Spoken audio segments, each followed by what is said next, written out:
For those who've been following along, we're glad to have you back. Comment below and let me know the insights that have stood out to you so far.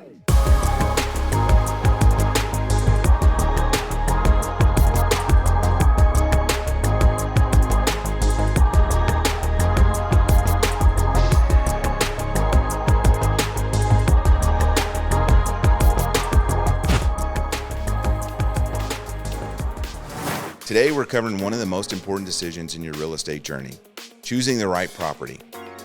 Not all vacation homes are great rentals, so how do you pick the perfect one for cash flow and long-term value? All right, let's get back into it. Hey, we've had really good conversation. So, this question is really for y'all. What makes a good rental property? Well, there's actually multiple factors that go into making a good rental property. I mean, of course, location, that's the number one rule in real estate. Location, location, location. Okay. So that's huge, especially here on 30A. Proximity to the beach is paramount. People want to be able to walk to the beach, easily get to the beach, have beach access, so that is huge. Amenities are also a very important thing. Not only the amenities such as the pool, which naturally drives higher rental income, having a private pool, but also things like sleeping configurations.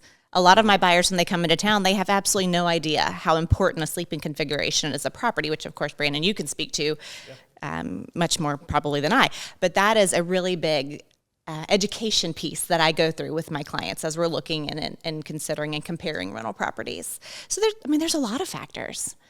Yeah, and again, not to make you guys feel good, but it is imperative. If you're new to the investment game in a particular market, you have got to partner with the right professionals. So, again, I am making decisions based on information and advice from the people that are doing it every day. I'm going to work with my real estate agent. I'm going to find out what she thinks in regard to the amenities, the sleeping configuration, the pool, the access to the beach, all those things. Then I'm going to immediately reach out to if it's a rental property, if it's going to be a rental property, then I've got to reach out to the property management company that I have a relationship with. And when I look at a property, the first thing I do is I obviously Brandon and I have a relationship, and I go, Brandon, I'm thinking about this property. I need you to go over there and look at it, check it out. Go evaluate it, evaluate the amenities, evaluate access, evaluate the outdoor areas, all the things that make a good rental property. And then I need you to also come up with a rental projection for this property, because that's the basis of my buying decision. There's a ton of beautiful properties, but what is going to be the best bang for the buck? What is going to generate the most rental revenue versus the price that I'm going to pay? And I need the professionals to guide me in that decision. Yeah, I mean, couldn't be more spot on. I mean, Kendall said about location is imperative. You don't really understand what 3 blocks can do in this community, especially being from the north side of 30A. If you're on the south side of 30A, how close are you to a public beach access, or does the community you're in have a private beach access? The bedroom configuration. Case in point, I dealt with a house just recently, not too long ago. Great home, great community, great amenities. Problem was the carriage house wasn't detached, but there was a wall that was closed off that didn't allow the people to be able to access it through the main entry. So they actually had to go out of the house to come back in. That turned renters off. Now, again, that's just one example, but bedroom configurations, how families can sleep multiple families comfortably, where they feel like they're getting a great bang for their buck. Everybody likes to vacation with their friends and family, but doing it comfortably is important. Nobody wants to be jammed in or feel like they're staying on top of one another. So, these are just some of the key points. And then from there, you're able to generate a projection based off of things that you're already doing in that community. What are similar assets doing? How are they performing? How well appointed is it? What does the artwork look like? How's the lighting? All of these things are a big factor in what a short-term rental property is going to do. Yeah, the aesthetics are huge. And one of the things that I like to do with my clients is, if it's not set up to be an optimized rental property, is to go through what it would take to get it there. Okay. So if they have a bunch of queen beds, nobody wants to sleep in a queen bed. If 3 couples come in town, each couple wants a king bed. That's a big deal in a rental property. Right. So minor things like that, down to even just editing a home. I'll go through for my clients and literally edit the property for them and say, okay, this is what we would remove in order for you to maximize your rents. Now, not every agent has that eye, and that's okay, but that's just something that I've learned over the years. So there are certain ways that you can certainly maximize that return. And it doesn't have to necessarily be there the moment you purchase the property. Sometimes you get a better deal because it's not already set up that way, but we can make it that way.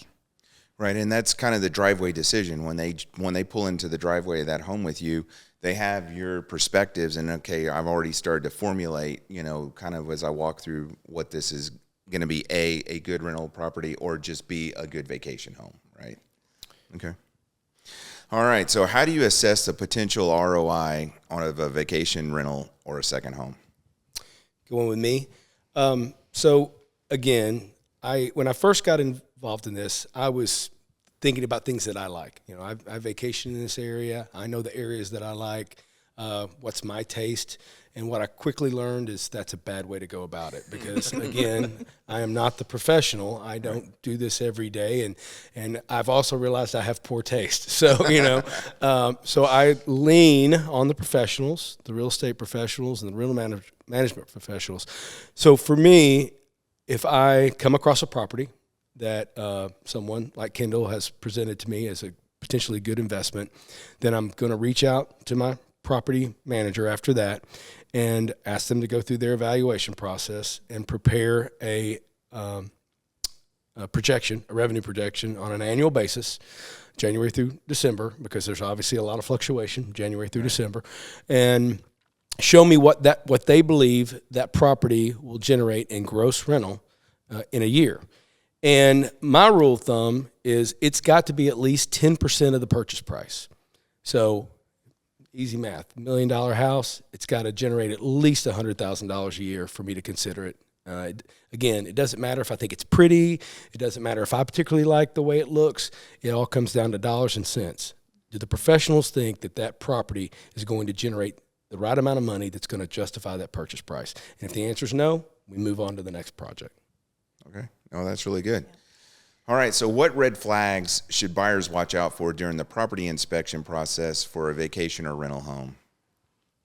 Red flags. Wow. Okay. So because of our climate, right, things such as cracks and stucco. We have a lot of stucco homes around here, and little do people realize that cracks and stucco in a climate of this, with the wind and salt and water that we have in our air, can cause some significant issues. So finding those potential intrusions, if you will, things of that nature are very important. As I mentioned before, the age of roof, the age of the water heater, things of that nature, because for insurance, if it's an older roof, you may not be able to get insurance. And insurance is such a hot button here on the coast that you want to make sure that the home has what it needs in order to be able to have the best insurance premiums and rates, because that's going to maximize your revenues. So there's multiple different factors when it comes to a home inspection, but one, systems and services, of course, and then just the structural integrity of the home, the exterior of the home. Do you have high impact windows? Is it prepared for a storm? All of those things come into play. Yeah, and it kind of comes back to the previous question about the ROI. So it may be the right location, as we said, location, and then it may be the right sleeping configuration. It might be the right aesthetics. But if it is a little bit older home, then you may have to replace the roof or the mechanicals and the HVAC and that kind of stuff. And so that would cut into your initial ROI, but that might be something you say, okay, this is going to proof itself out. Or no, maybe we just keep looking, right? It kind of and here a big thing for us is floodplain. Where is it in the floodplain? We've the particular property, and it's a great example. That's kind of my rule, that I used a minute ago, 10%, but a variable can change that. And for example, there was one particular property that checked all the boxes, but it was in a bad part of the floodplain, and the flood insurance was not going to make that a good investment. So and that comes through the inspection process. You're going to do a flood inspection along with the other things, and you're going to find those things out. So you don't want to ever cut the inspection process short. No. It's it takes some time and it's expensive, but it will save you in the back end. You've got to do the inspection process to know what you're really getting into, because it's going to be a factor forever. Your insurance rates are all going to be determined on things like the floodplain, et cetera.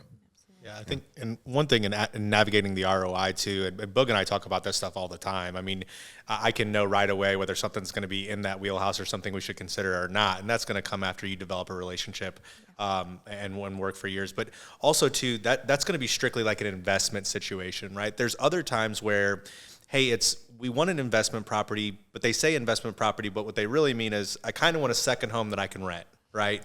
So they've got to know kind of what they're looking, and it's, well, how much enjoyment are you going to get from that time down there? What does that do for you and your family?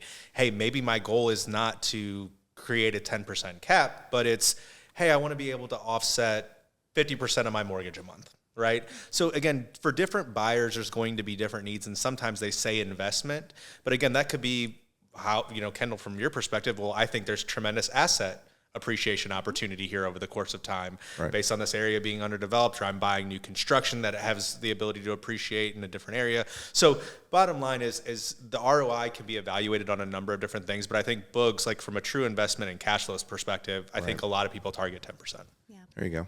And sometimes people are looking to invest in their family and into the memories Absolutely. that they're making. Yeah. Totally different thing. Of course. And then that is more of a second home that can be rented. Exactly. And they're happy if it covers part of their cost. So that's one of the clarifying questions that I go through To in help my them process. choose the right property. Exactly. That's right. Just to understand what they're looking for, what their true objective is, and whether it is strictly investment, financial, or another type of investment.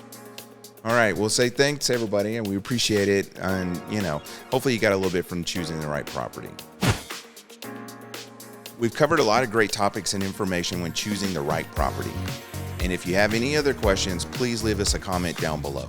Next week's episode will be covering everything you need to know about vacation rental management and operations of your investment property. So make sure you subscribe, and if you haven't already, hit that bell icon so you don't miss next week's episode.